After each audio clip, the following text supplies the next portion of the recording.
So everybody knows somebody who's been sick. Everybody knows somebody who has diabetes. Everybody knows somebody who's gone through a thing.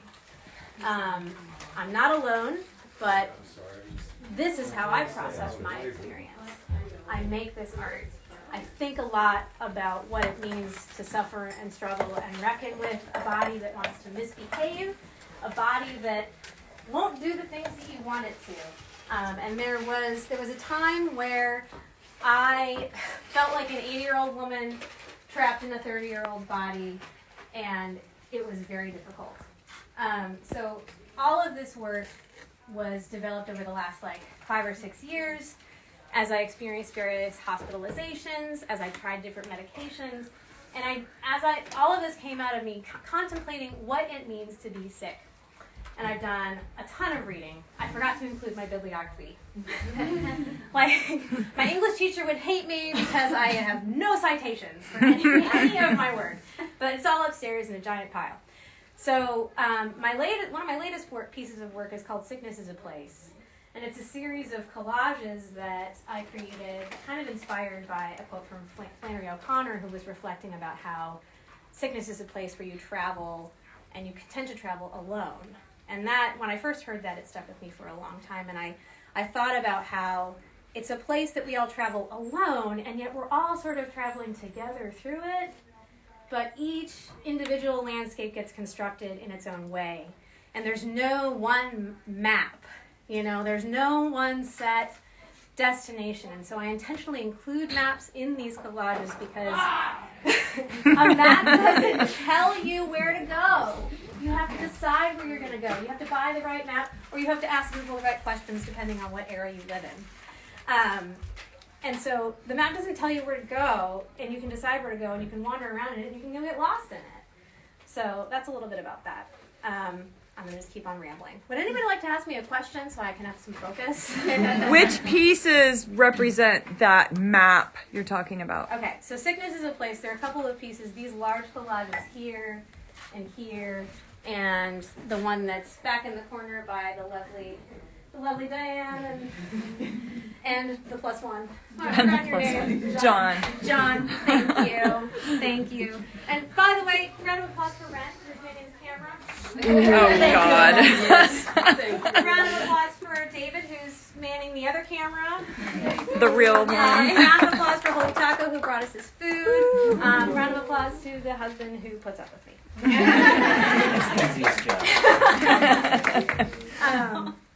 So I could talk a little bit. Who wants to know about the Slinkies? I do. Am I allowed to direct the audience? Of course you are. Okay, yes.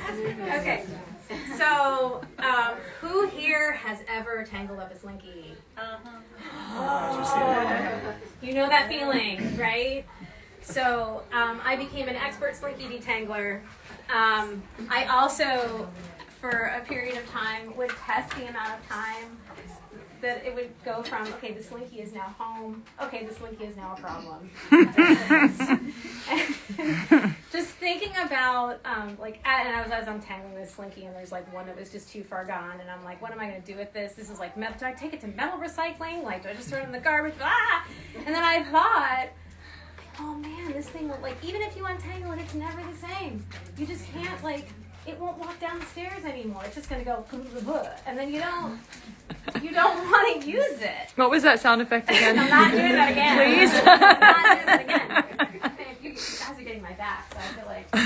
Anyway, so I just immediately thought of, there's a comedian named Brian Regan who was how did it go? He woke up one day, he's like, oh, that hurts. Yeah. I guess forever. As you get older. Wow. And I know, it hurts, I guess forever. So it's oh, I'm broken, I guess forever. And so what do you do with that, right? How do you remake yourself? How do you accommodate? You're the same thing, but you're not the same thing. You do the same things that you always did, but you do them in new ways. You show up in different ways. And that's what these guys are. But, in these little, had to put them on pedestals because otherwise they just look like garbage. But you have to, they have to be something new. They can't move around, but they They are their own things, and they are fully themselves. So, and none of them are the same, and they will never be the same again. Hence the title. I hope all of this is interesting. Very. So, any other questions? Jocelyn, can you talk about that small one in the corner of the black frame? I included that one. Those are the hospital bracelets after I had a stroke in 2017. And so those are the seeds, some of the seeds to all this work. And you've ever had a traumatic brain injury? It's so difficult to think. You can't, I remember you asked me to make a grocery list. And I couldn't, I sat there with a pen and was like, I can't do this. I can't think through what it means to eat on Wednesday, and I thought a lot about how I eventually got to the place where I could think about later that day, or I could think about later in the week, and that process of reconstructing myself after that event felt a lot like reweaving a new material. And of course that's literally happening in your brain, right? Like, thank God we're neuroplastic. So thank God for the recovery that I've had. So that piece is like literally me standing there like doing the only thing that I knew how to do. So I didn't have real good language at that point. I didn't have a sense of like what I could just get up and wake up and take care of myself and love on my kids, and thank God the husband wrote the grocery list. We're in a better place now. Thank God. How long did it take to feel more of, air quote, normal? My memory is wackadoo, so I don't know what I can even tell you. I don't feel normal now. But I know that I can think a lot better. And a lot of that has to do with all of this crazy medication that that anybody who's had an ongoing prescription knows, like, what the heck do you do with those medicine bottles? You can take them back. You can take them back, but so if you haven't had a chance to read the statement for this piece, this was I've always thought about, thank God I have insurance, because my medicine would be stupid expensive, and I wouldn't be standing here. So I promise you the shredded money, and this is legal. But I wanted to show that, like, this stuff is so precious and so expensive, but it comes in these trashy plastic bottles, and it's so potentially transformative.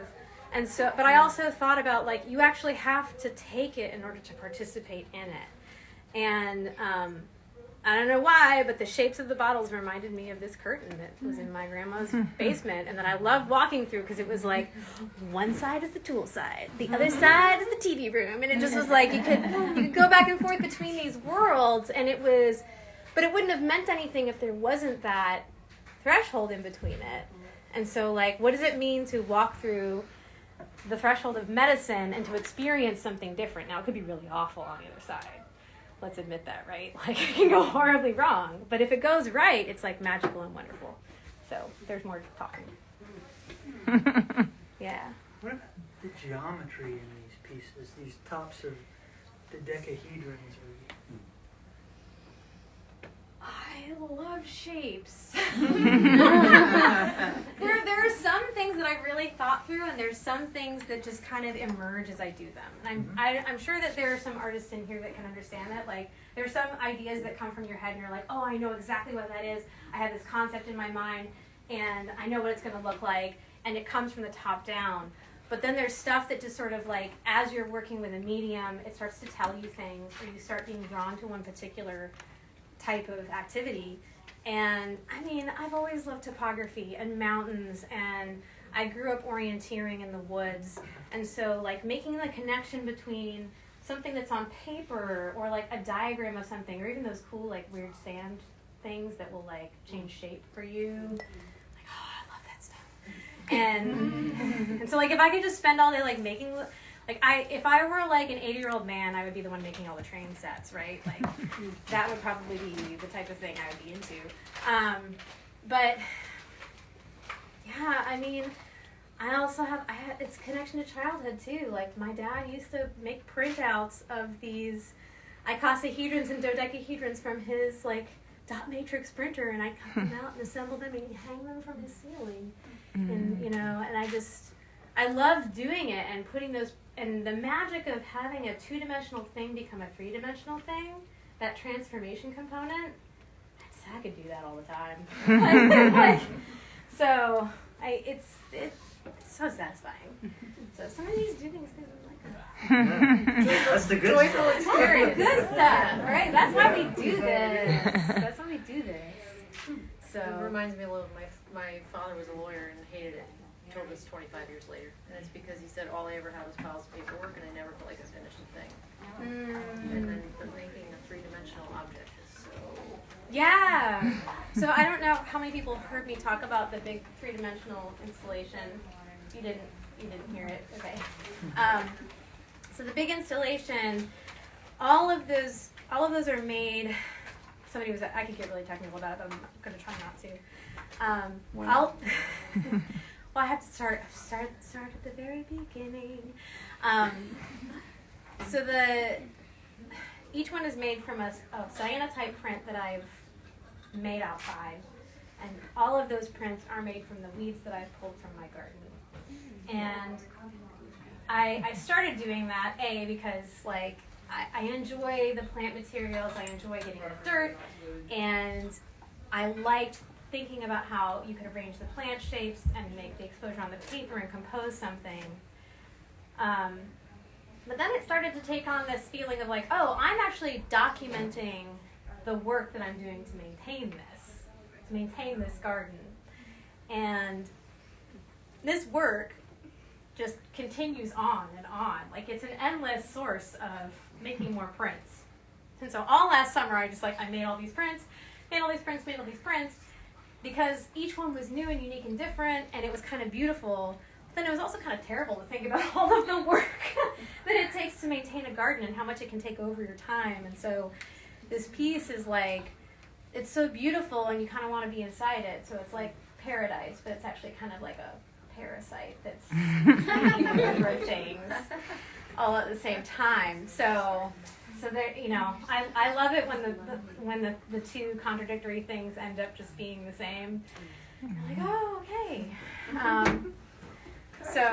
Could I share something that I see in these Please maps do. related to what I heard you say before? Please do.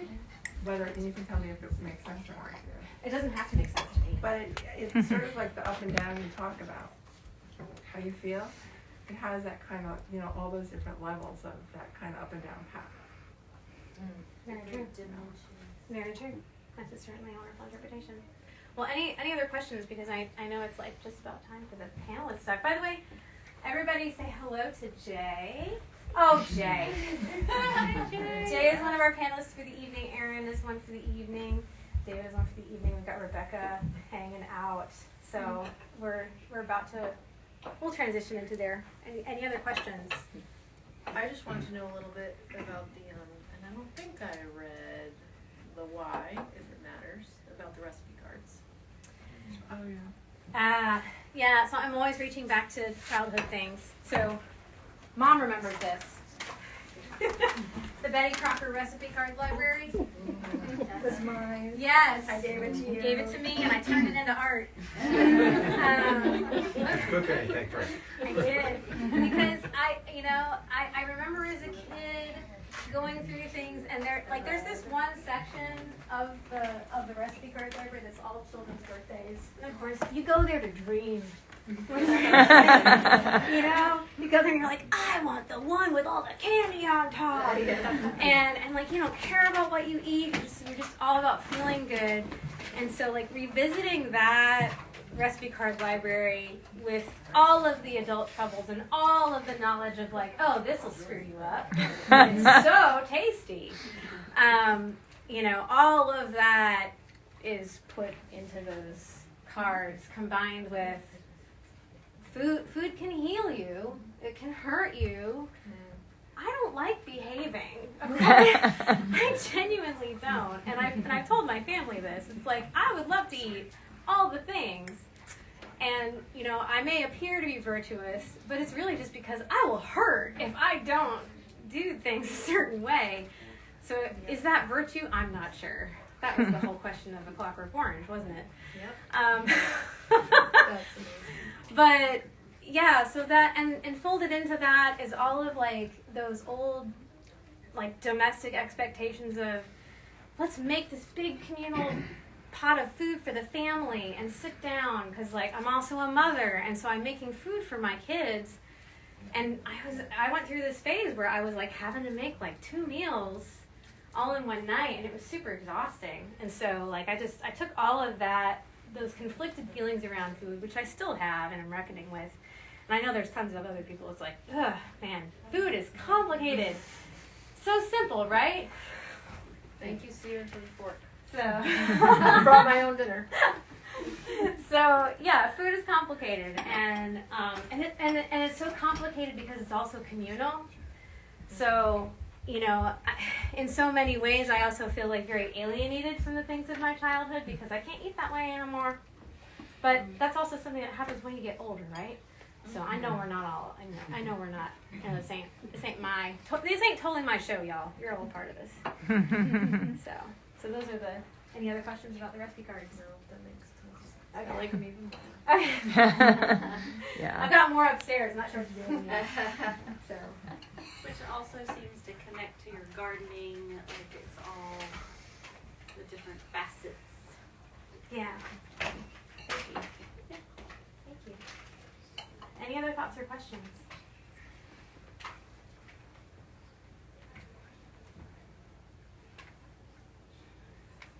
How long did it take you to construct the bottles? That's fascinating to me. Do you remember how long?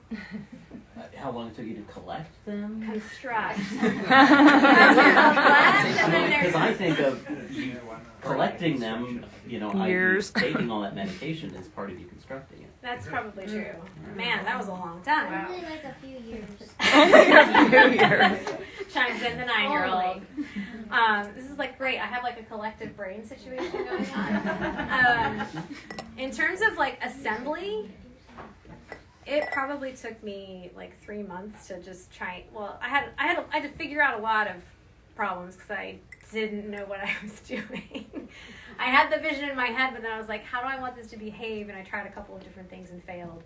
So it was like 3 or 4 months of, thank God I didn't injure myself with this sharp point thing that I was working with. The awl. I was like poking holes in things. Oh my gosh. Yeah. I came close a couple times and I was like, oh, I'm so glad that I didn't go to the ER today. So is it going to become a permanent fixture there? No, it won't be a permanent fixture because, well, I mean, it's cool, but it could smack the food off your plate if you're not careful. So, anyway, but you are supposed to walk through it. So if you felt shy about it, you're supposed to walk through it. I genuinely do not care if it breaks. That's part of the point. So, but you said. Well, I didn't want it to break before people had a chance to experience it. So, and I tried to tell you that. She's like, but Mom. I wanted you to wait, but other people maybe. Yeah, it's okay. Yeah. Like I just wanted to keep You it get lots of intact. chances to break things around. She wanted to give us the chance. Yeah. Now the slinkies, that's probably okay. They broke the slinkies first. So that was good. Well, without anything else? I just have one comment that the one, I don't know what the shapes are called, tetrahedrons. I just call them bumps. The one directly in front of me looks like we're in space looking down on Earth, like in that atmospheric. Huh? That's what it looks like. Yeah, they're really celestial. Yeah. Oh, that's funny. New thoughts for me. Thank you. That so shows up. Thank you. Are the panelists ready now? Now that I've like. Can I make a request? Is it going to sound rude? Can we sit down? I was actually gonna ask it for you like a couch. Can we? Oh, thank you. And I will thank the audience, and I will also say I'm going to do a brief introduction. introduction, then I'll take over the camera because you shouldn't need to. I so appreciate. It was fun. The camera lady. Thank you, the camera lady. There are more chairs. Yes, let's get more chairs out. If you need chairs. I don't need one. Chairs. Someone can have mine. There's a cushiony bench right here. Okay. Do you want to record the panelists? Yes, I do. I do. I do. I guess there's enough room, right? I mean, we can have somebody here. You can have somebody there. Aaron, you can. Yeah. Yeah, right here. Give me a damn Aww.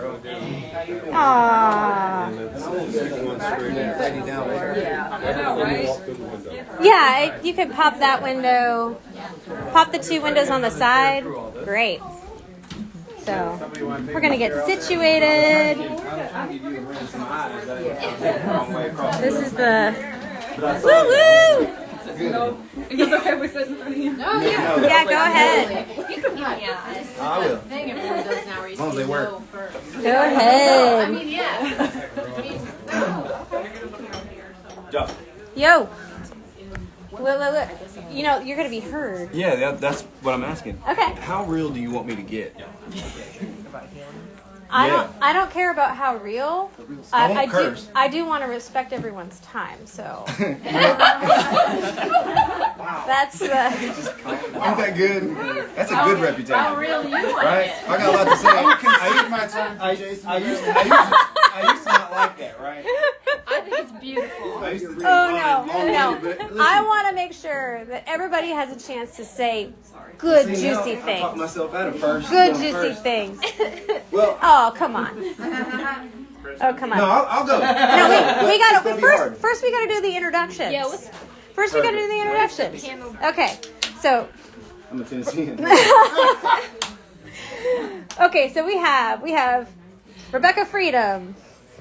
So, my name is Rebecca. I've been a counselor for the last decade. I'm currently working as an addiction treatment counselor, and my goal is to be a full-time witch. I'm Jason. You'll find out a lot about me here in just a second. I'm an artist. That's all you need to know for now. Revving up. So I'm Joshua, not an artist. I work as a mental health counselor, psychotherapist in Bristol, Tennessee. Work with a lot of couples. So I'm also, I shouldn't say long time. No, we're creeping up on longtime friends. Yeah. I'm Aaron Free. I am, I guess, a crossover point. I'm an artist and a therapist. I've been doing counseling for probably 6 or 7 years now. 5 of those in private practice or in a group practice in Johnson City. I'll leave it at that. Tell us about your mindfulness. That's hard. It's more just like a kind of a daily practice. I'm kind of big on not doing specific meditation. More like paying attention to what's happening in any moment. Like right now, I'm feeling a lot of heart's racing. Got the nerves going. So. Oh, I'm right there with you. Yeah. So I do a lot of mindfulness, but I work with trauma specifically. So the mindfulness came out of like practicing EMDR, which is a particular trauma therapy that I've done for a while. Great. Yeah. Great. Thanks for the intros. All right. I'm open to everybody just going back through in a row. I didn't organize this very well in advance. Oh yeah, I'll go first. If you get pictures, please send them my way. Stuff's important. Okay. I'm gonna back up a little bit. I think people very should. underqualified here. I just paint. I can get All the therapists are like, let's explore that. I am on the couch, right? I just gotta stand here. I am on the therapist's couch. So, really, my story. If everybody's listening, I'll be quick. It goes back about 13 years ago. I lost my twin sister Jessica, right? And it's everybody's going to lose someone. But I'm born and raised here, and I know how it goes. Before then, there was Stickman Wyatt. He hung himself. He was a friend of mine. There was another death, and also a friend of mine that went to prison. All at the same time, while I'm living in and out of my Nissan Sentra. So I'm looking at friends that are in prison for let's just say street business. I'm looking at friends that were going places with art, and that's something I neglected for a long, long time because I was just maybe a professional doodler at that time. But while I was homeless, I kept a facade for my family. My family was my mother and father split up, and they're great people. This is why I chose to be homeless or previously homed or whatever doesn't offend folks. But I had nowhere to go, so I kept probably about 4 jobs in the summer of 2010. That was just so that my mother and father knew I was out of the house and living somewhere doing something, right? It was because they were so great that I didn't go back to them. I would have just been a big baby bird in some carved out place in their house. I would still be playing probably a video game or two right now, not here, maybe entertaining or enlightening folks and myself, hopefully. While I had a job, I had a job, it was a trained chimp could do it. I just parked cars, just guided you, here's a spot, park here, right? My mother calls, and this is someone, and I still feel like I make it up to her now.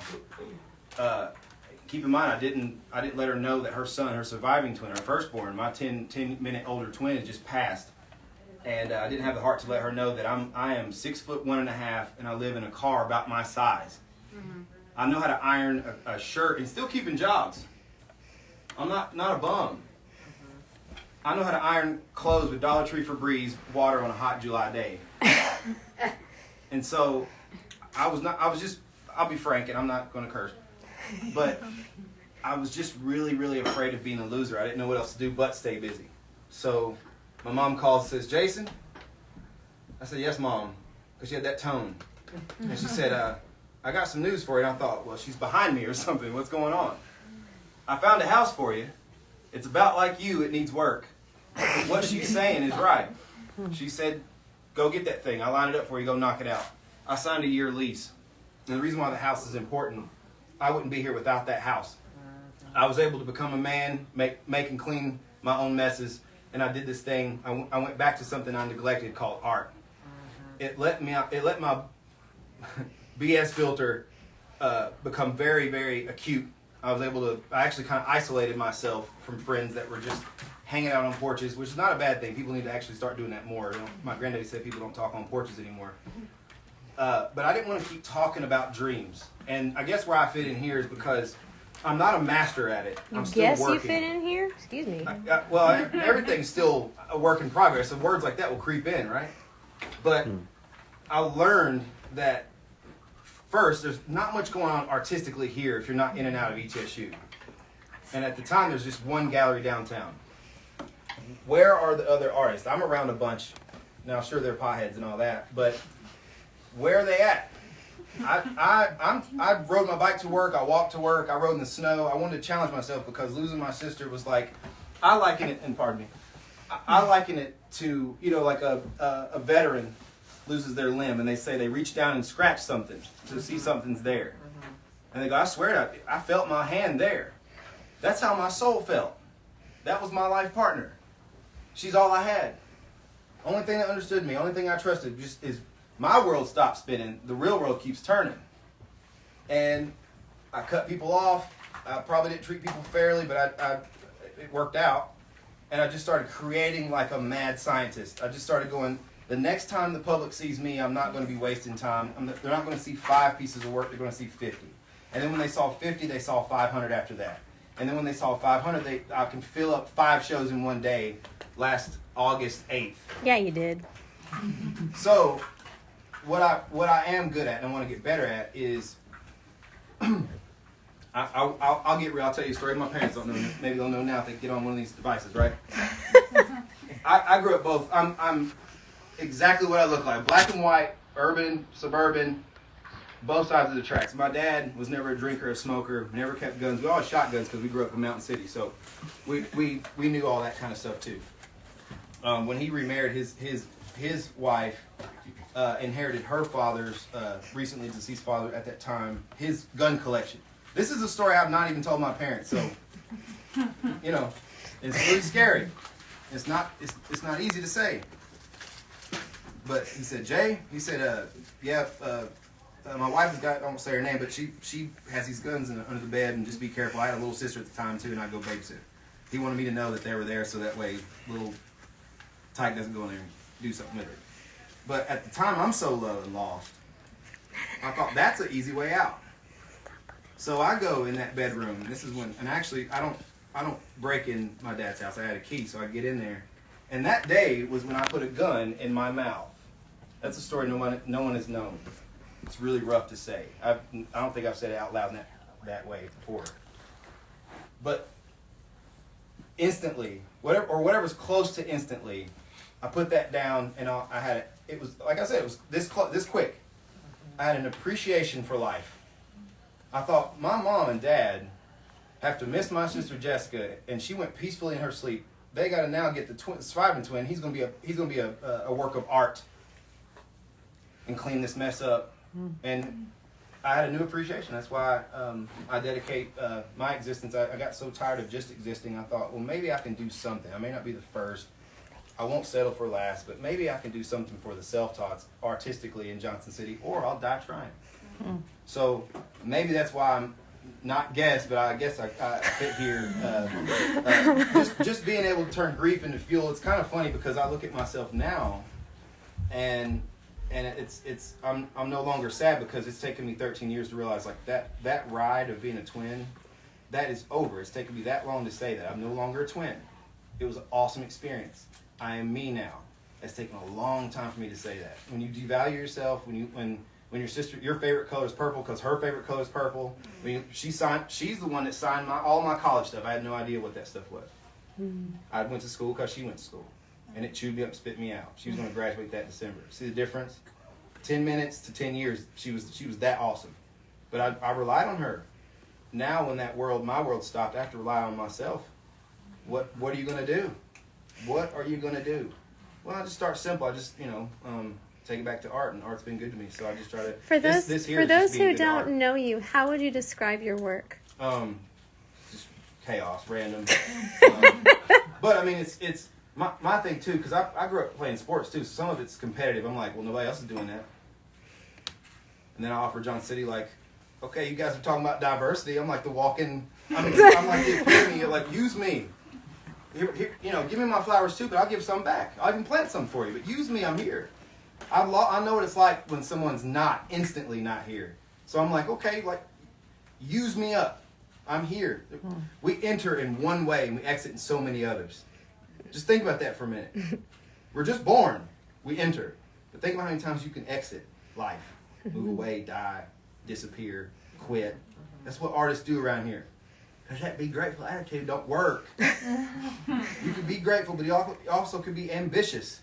And just like being long-winded, I used to be afraid of that.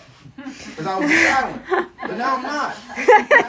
Now I'm not. He ain't got no problem. No. So I ended there on people clapping. But I think that's why I'm here. I owe Jocelyn, even if we're even, I'll always owe you. Nah. I just appreciate you more than you know. So. Aww. Thank you, Jay. That's it for me. Thank you, Jay. Good job. Thank you, Jay. For that and for all the other things. I can go longer. Love you.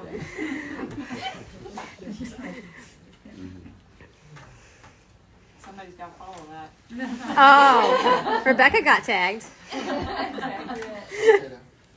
I woke up, my day started with weeping this morning.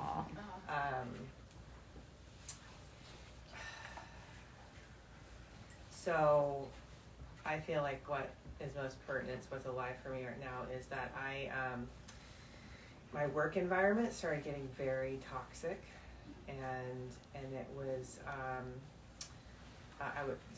I had a person in authority share something with me that was erosive and that I was carrying inside me, and I started to, they were like, you're different at work, but my light started to go all the way out, right?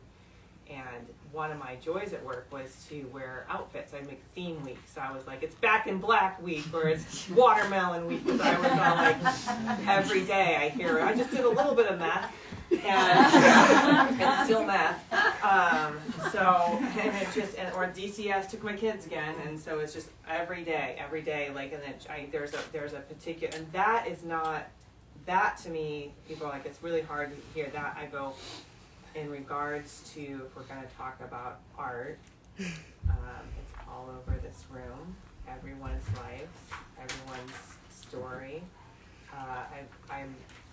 I'm really blessed to be able to share with people. I go, the blessings and your burden. I was like, you would not be the man you're becoming otherwise. You don't have to understand why it's happening to you, just that it's happening to you, and it's happening for you. And the stress that you're feeling is shedding everything that you knew and the certainty your ego wants to hold on to. I get to counsel people and say there's a difference between your history and your legacy. Your history is everything you're sharing with me. Your legacy is what you do with it. So I had to be reminded in this like dark, erosive place where my mental health and my physical health was going down because there was a wolf in the hen house, so to speak, where I was like, I love counseling. It's not a hobby. It's not, I didn't go, you know what I want to do today? Seems like a good idea. $70,000 later. Try this on for 10 to 20 years. So I had to just like drop into that. And so whatever words I'm saying that resonate with you, what I know to be true is that art is truth and truth is art, and it's the most healing thing we all experience, and we all have our unique expression of what that looks like. And so I basically, I just told the truth at work today. I just told the truth, and it completely shifted the landscape for me, because I was like, I'm a Course in Miracles girl. I was like, someone's error in, you're here, a miracle is a shift in perspective. And so, through truth, a miracle came today, and I feel like thank you for sharing everything that you did. That's very therapist of me to say that. It's baked in at this point. So what I want to say is thank you for letting me be on this panel and just convey to you from a deep well, like all of you are art. Your stories are art, and they matter to me. And it's a blessing and an honor to be this sort of artist. Great. Thank you, Rebecca.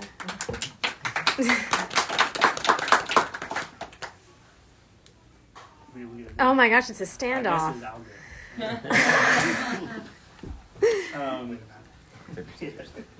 Just passed it. I like the passing the energy here. I'm going to start by saying that because this guy started up. He and I know each other kind of, I don't know how far, I mean, it's kind of far back. Yeah. Was it before 22? Yeah, probably 08, 09. So, like, we were a variation of the porch sitters that were... Absolutely. We're just, Yes. When he was telling the story about people sitting on porches and just talking about dreams, that was like... Straight up. Us. We were doing that. Yeah. Me, him, and some other guys, and you know, doing our thing. In the evenings, I was in a band writing songs. So I guess in a way I was practicing art at that time, and I had probably been practicing it most of my life. I grew up in a kind of a home where it was filled with music as art. My dad was a piano player and a songwriter, and it's something he was too scared to chase. Is what happened to me. But to kind of piggyback also, I don't know how much you even know. I mean, I think you know I'm a twin. I do, yeah. I'm a twin, and I almost lost my brother when we were like 9 or 10.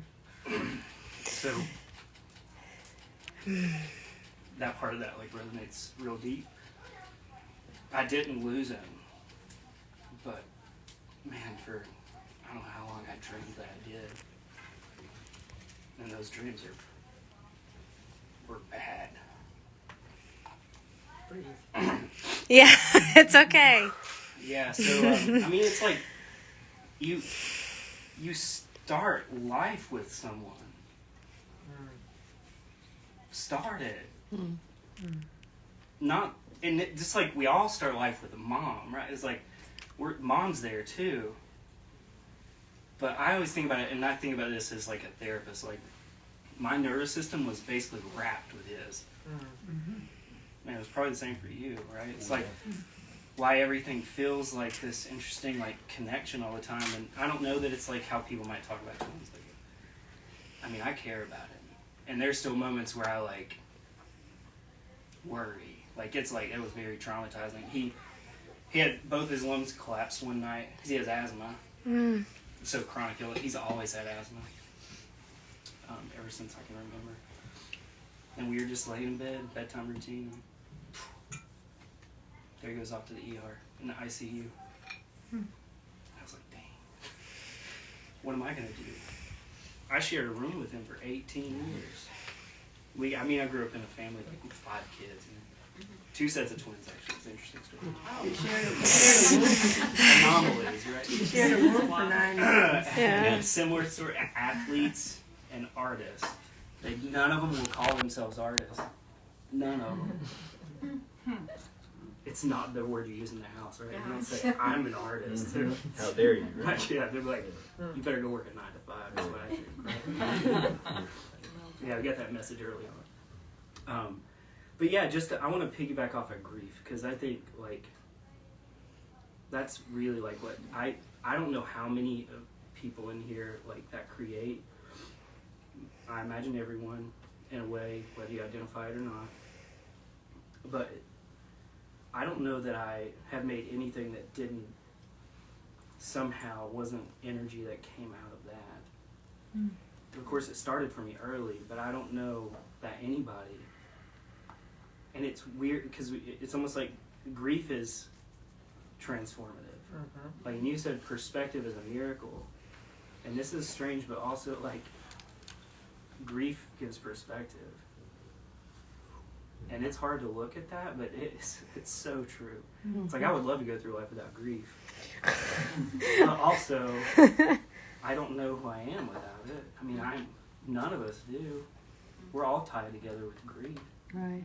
And I just like I sit with it every day that I work. I can barely tolerate it these days. Like honestly, if I'm honest, I'm on the edge of like having difficulty tolerating the counseling just in general, because I sit with this every day, and it's something, or every day that I'm working, and it's something like I'm looking at my grief. Can I say something about grief? Do it. Do it. Is grief is your initiation to true love. That's how I feel about grief. It is meant to burn the fields, because new life is going to grow back always, and it is probably our only left rite of passage. Only rite of passage we have left in our culture. Well, and everybody avoids it. Word from the audience. Isaiah, the Hebrew prophet, 800 years before Jesus, he saw him ahead and called him a man of sorrows, acquainted with grief. And so it is the pathway to love. I would also connect it to a book that I recently just finished called What Happened to You, where one of the authors is Oprah, and she said something along the lines of that she shared people's stories about grief and difficulty, because when she talked with those people, their grief was her grief and their pain was her pain. So it's like this whole thing is a connection point. Can I ask you a question? Because your sibling your twin is still alive, and so is there ever? I mean, you said something, and I'm not sure I really understand it. Like you didn't talk about these things, and did you talk? I mean, did you share about processes with this twin, or do you just exist within kind of a knowing space? By the way, about this? Feel free to go as comfortably as you feel. Everybody, stay safe.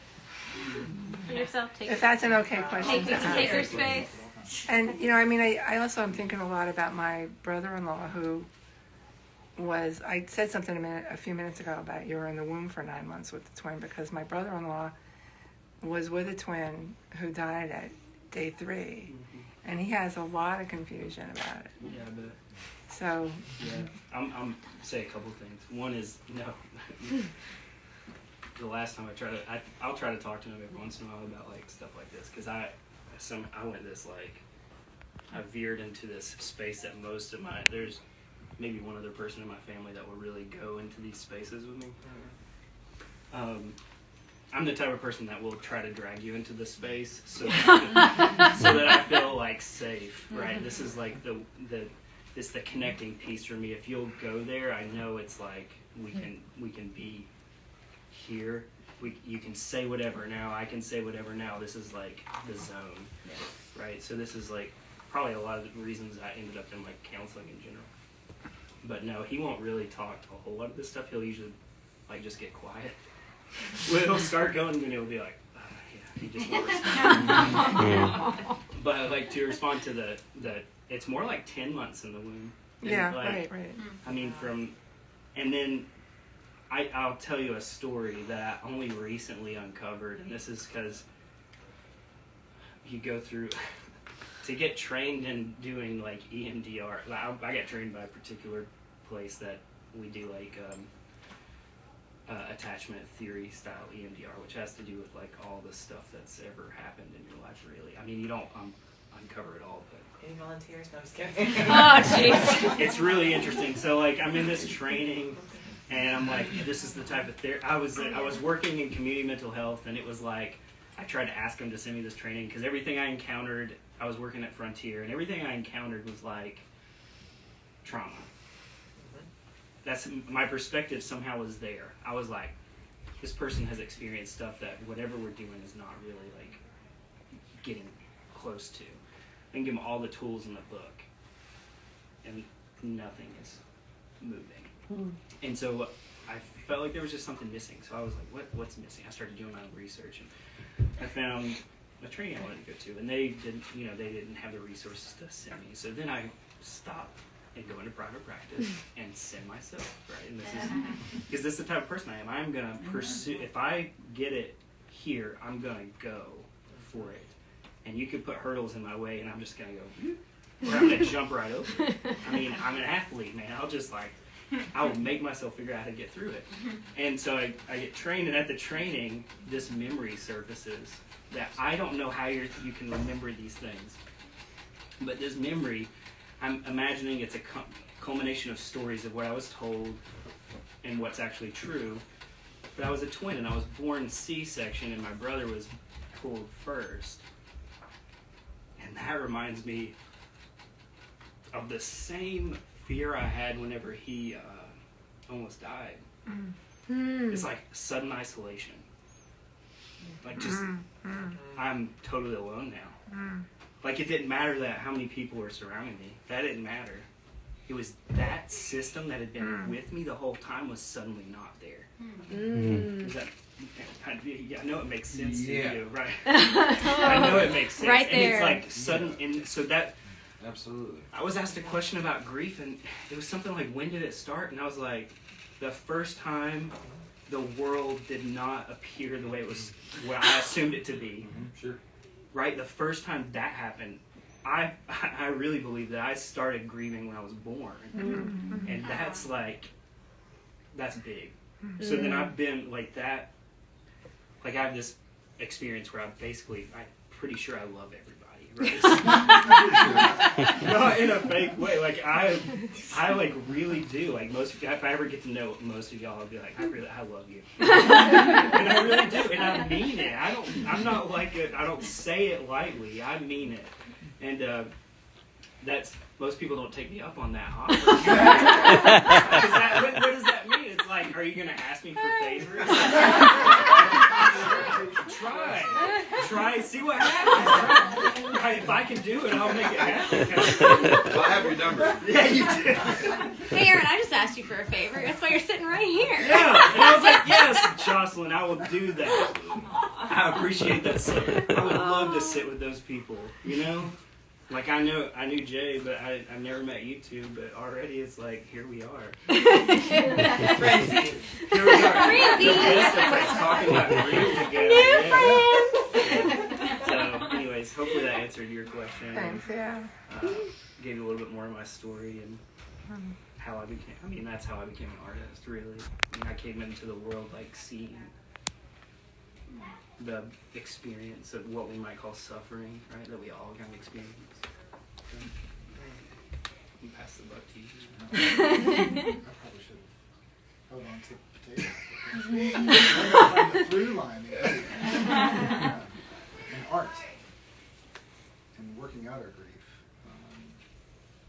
And people as art. Yeah, I like that. Yeah, Works of art. Yeah. Right? Yeah, I love that. Yeah. Works of art. Working art. So, I'm a second career therapist, and I spend a lot of time as a paralegal, so I have a sick love for words. Working art, right?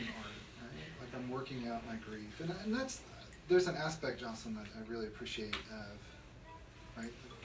I've gone through this experience, and I'm just trying to make sense of it.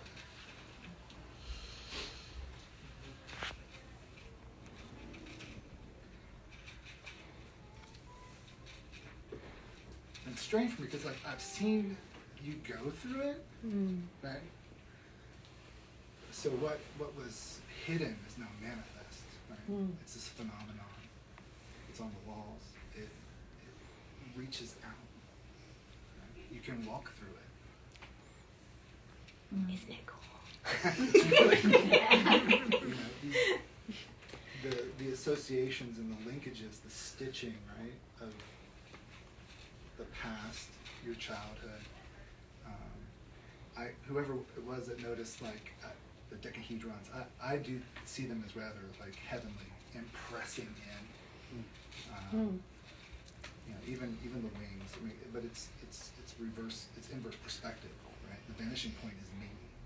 It's not off in the distance. It's pressing. That's great.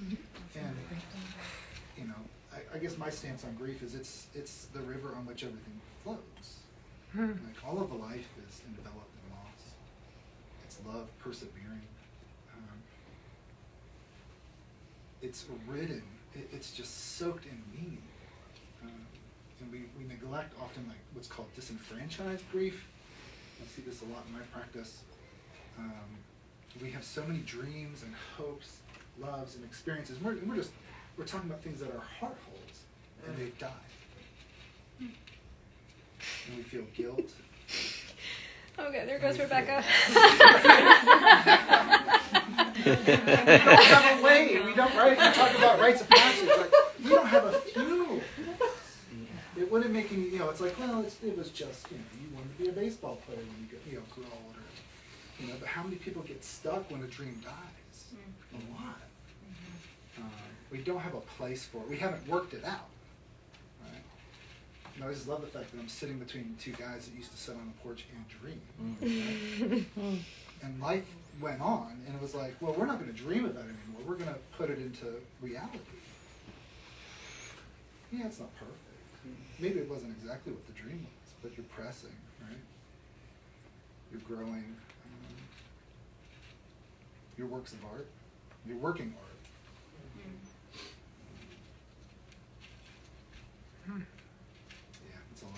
So when do I schedule an appointment with you?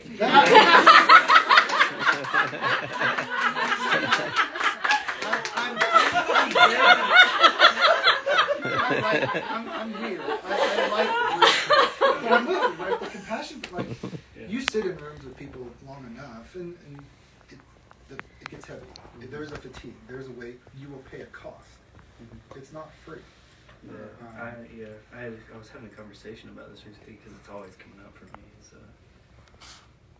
what that's like to stare into it all the time, to like sit there. Well, it's almost like sitting in it. You are, but your boundary, like, yeah. I mean, like it's like you can't. Well, maybe. That's a nice touch.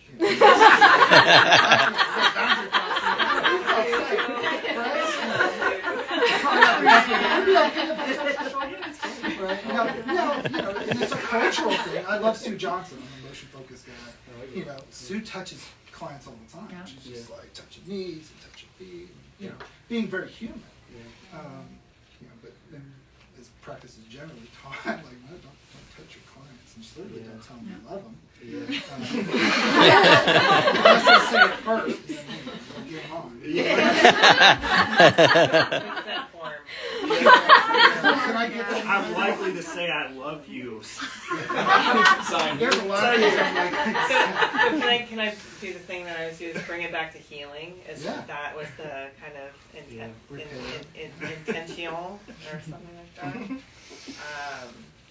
Yeah, this is all a part of the Tennessee Triennial's theme of repair. And that's a very general thing. You can go look it up, but it doesn't matter because this is awesome. I don't care if it even fits. It fits. Anyway, as you were saying. No, I just, I don't know that I was ready for this to be the thing that happened, but damn. Right? Yeah. Right. Like, I'm having a meta experience. Keep talking. Can I piggyback on what you said? I concede my time to Jay. Dude, I'm glad I wore cologne, bro. But it's funny because I suffered memory loss after Jessica passed, so it's funny when we talk about this stuff. I'm not much of a crier. I've done a lot of that, so I'm not trying to be tough. It's hard. I don't know if it's still fresh or it's callous, but at 10 years old, we were pillow fighting, Jessica and I, and I lived with a lot of guilt. I lived with a lot of fear. I was scared of everything. I was hesitant of everything. I was afraid to be the first in line. I was afraid to take tests. I was afraid to study. I was afraid to be the starter on the basketball team. Like, see what I'm saying? Just afraid. Imagine when she's gone. Just like Aaron said, that's all you got. It's what you. That's just. She was just the girl version of me. I protected her. We were wrestling and play fighting. There was always a rule like, Jay, she's a girl. Don't like you treat Matt down the street. Don't treat her like that. I lived with the guilt because I reared her back and got a pillow and went, wow. And she came back up like the cartoons. She started spouting off random things and staring right through me. She developed epilepsy. So you see what I'm saying? So epilepsy would end up taking her life. You see. So when I go hard, and you see that J and F on my art, that's her name on my art. It's not mine. I'm just a tool. I'm a utensil. That's for her. So I lived with that guilt. The movie trope.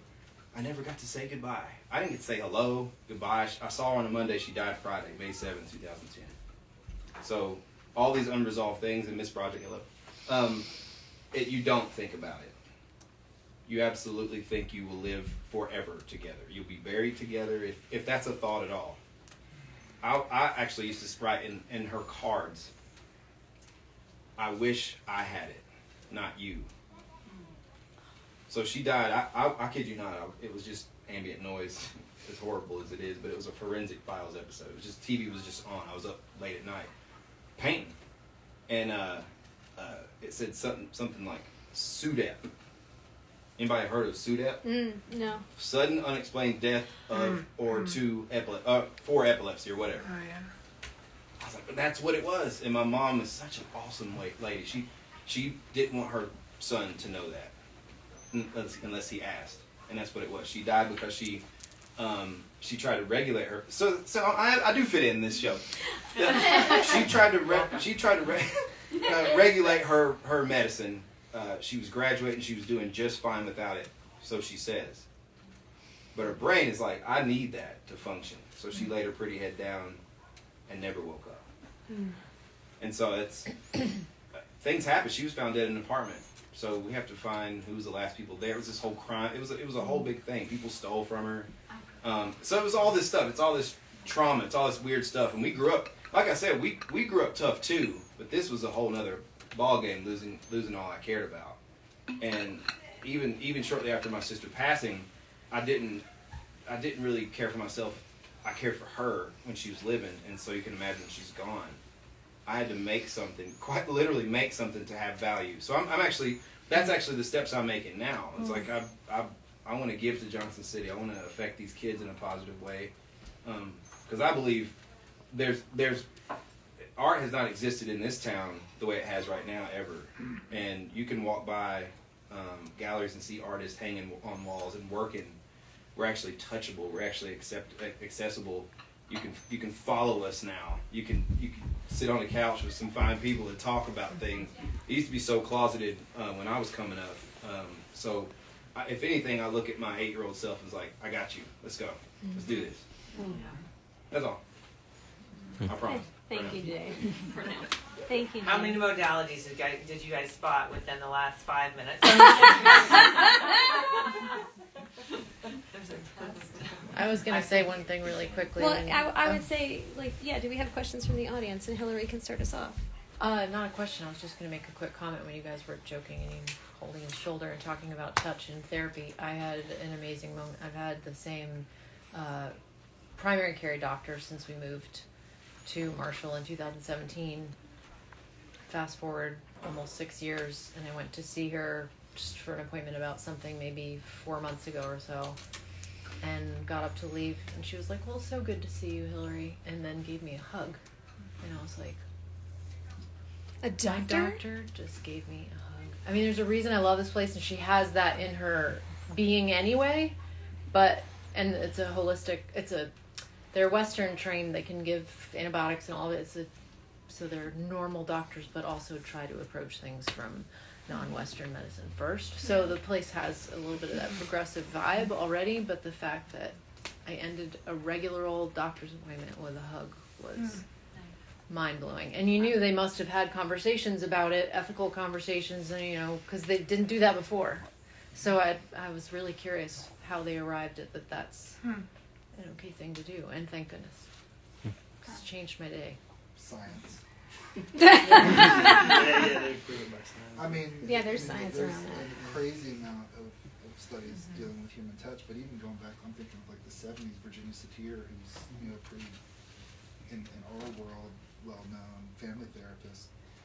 I wish I could remember the quote, but it was something like, "You need 40 hugs a day to be healthy," or something along those lines. And then, I got 39 more if anybody wants it. There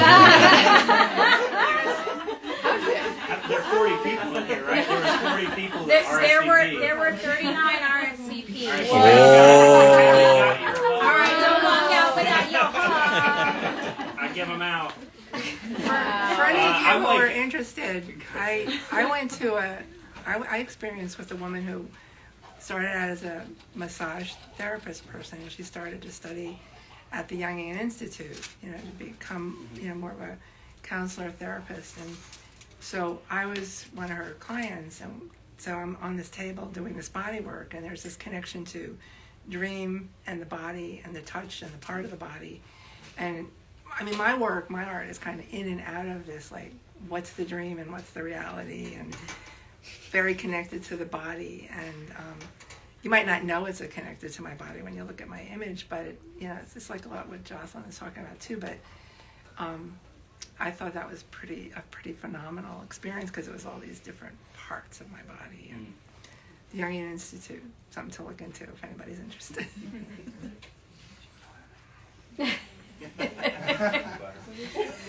I was going to piggyback on some of the things that you said about connection, but a new book that's out right now is called Every Memory Deserves Respect. I'm an EMDR therapist as well. I work with Aaron.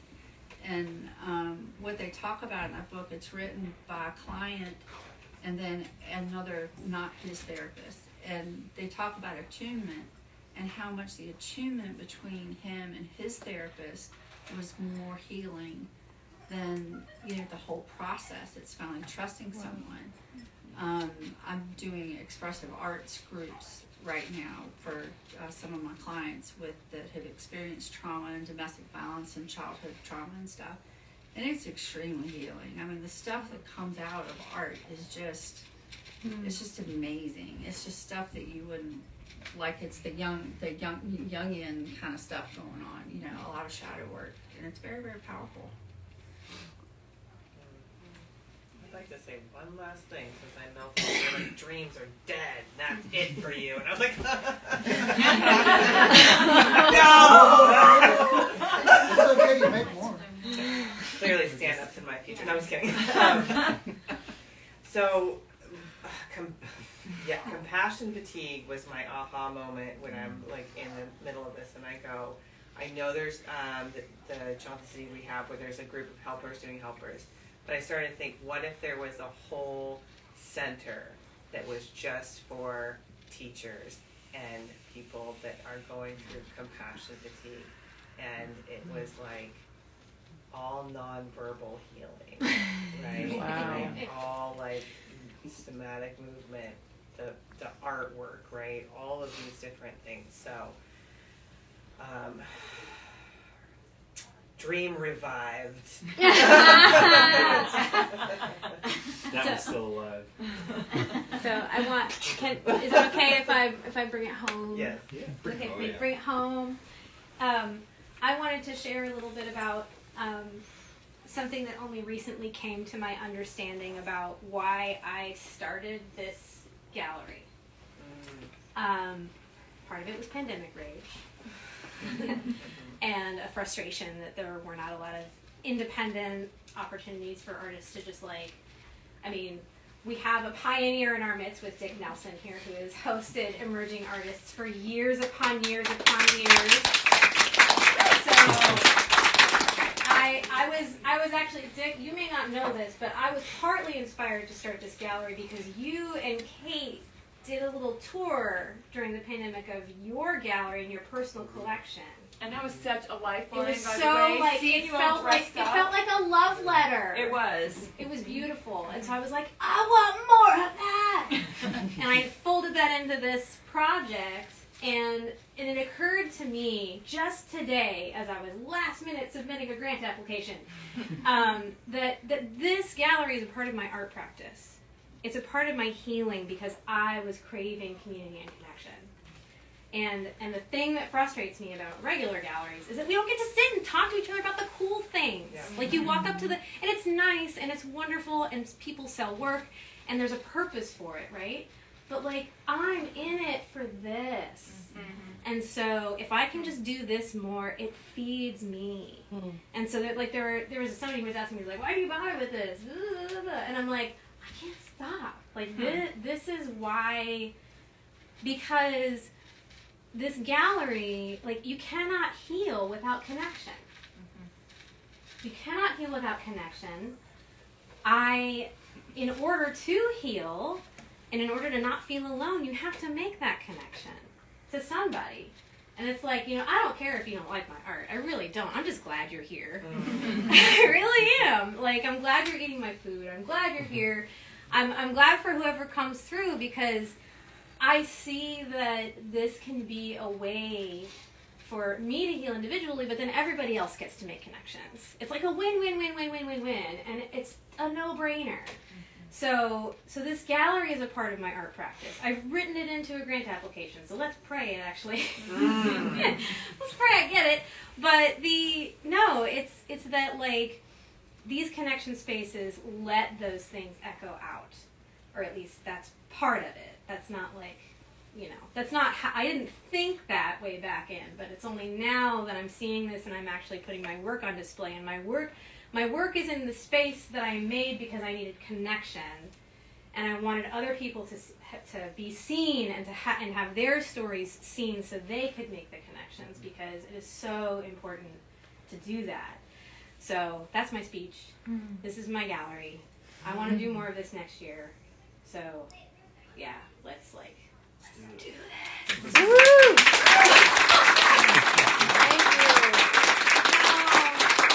By the way, there's probably more food and you need to eat it. So I just want to express my deepest appreciation for you all coming tonight. I will probably leave and just like cry myself to sleep with happy tears.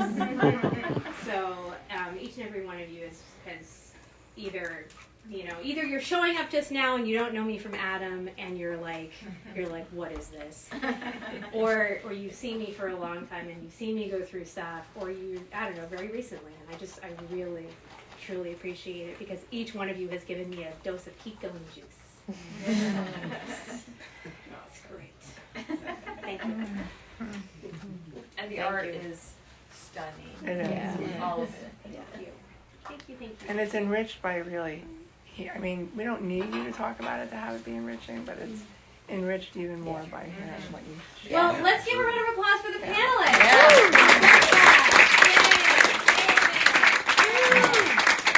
Thank you for giving your time and your thoughts and your presence.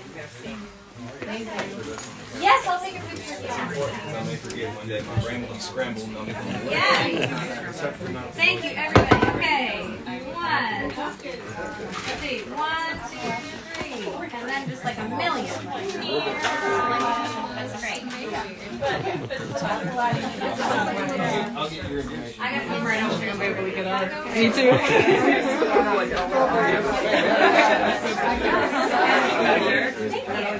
Sorry. You're in this picture. It's all good. Very interested.